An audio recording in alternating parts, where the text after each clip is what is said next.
The Girl Who Never Made Mistakes. For Beatrice Bottomwell, Friday began like any other day. She matched her socks, and of course she put her shoes on their proper feet. She remembered to feed her hamster Humbert his favorite food, broccoli, and when she made a sandwich for her brother Carl's lunch, she used exactly the same amount of peanut butter as jelly. When she stepped outside to greet her fans, she didn't forget to say, "Good morning," and "Thank you." They asked if she made her bed. She had. They asked if she forgot to do her math homework. Nope. What about tonight's talent show? They asked. "I'm ready," said Beatrice with a smile. After all, her juggling act had won 3 years in a row. Most people in town didn't even know Beatrice's name. They just called her the girl who never makes mistakes, because for as long as anyone could remember, she never did. Like Beatrice, Carl made lots of mistakes. He ate his crayons and drew with his green beans. He danced with his hands and played the piano with his feet. Carl loved to make mistakes. At school, Beatrice was on a cooking team with her best friends, Millie and Sarah. To make their giant rhubarb muffins, they needed 4 eggs. Beatrice went to the refrigerator and carefully chose the biggest, eggiest eggs she could find. But on the way back, her legs slipped out from under her. The eggs went flying. Beatrice was about to make her first mistake, but she didn't. That was close, thought Beatrice. For the rest of the school day, Beatrice couldn't stop thinking about her almost mistake. On her way home from school, Beatrice watched Millie and Sarah ice skating in the park. "Come join us," said Millie. "It's fun," said Sarah. Beatrice watched them slip and slide on the frozen pond. Millie and Sarah laughed as they wobbled on the ice. "No, thanks," said Beatrice. At supper, Beatrice barely touched her food. "Is everything all right, kiddo?" asked her father. "I'm worried I'll mess up tonight," said Beatrice. "And everyone will be watching." "Worry? You don't make mistakes," he said with a smile.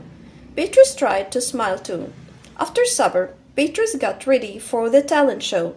First, she woke Humbert from his nap. Next, she got the salt shaker from the kitchen table. Finally, she filled the balloon with water. The school auditorium was packed. Beatrice felt her stomach jumping around inside her. Beatrice waited for her juggling music to begin. "That's her! That's the girl who never makes mistakes," said a woman. "Oh, we know she will be perfect," said a man. When the music started, she tossed Humbert into the air. Next, she added the salt shaker, and finally the water balloon. Beatrice didn't miss a beat. The crowd clapped with delight, but Beatrice noticed something odd about the salt shaker. The spiks falling out of it were not white.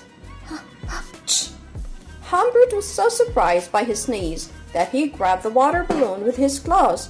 Humbert, pieces of water balloon, and the pepper rained down on top of Beatrice. For the first time, in as long as anyone could remember, Beatrice made a mistake, and it was a big one. The music stopped. Beatrice didn't know what to do. Cry? Run off the stage? The crowd sat stunned. They couldn't believe that the girl who never makes mistakes made a mistake. Beatrice looked up at Humbert. He looked back at her. His hamster fur was soaked and speckled with bits of balloon. Beatrice let out a jiggle. The jiggle grew into a chuckle, and the chuckle became a laugh. The people in the crowd looked at each other, and then back at Beatrice.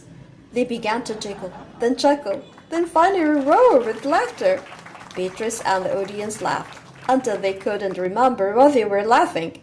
That night, Beatrice slept better than she ever had. In the morning, no fans greeted Beatrice. When she got dressed, Beatrice, for no reason at all, put a polka dot sock on one foot and a plaid sock on the other. Beatrice and Carl made sandwiches. This time they put the peanut butter and jelly on the outside. They called it an inside-out PB&J. Lunch was messy and delicious. Later, Beatrice found Millie and Sarah skating the park. They fell a lot and laughed. Now people no longer call her the girl who never makes mistakes. They just call her Beatrice.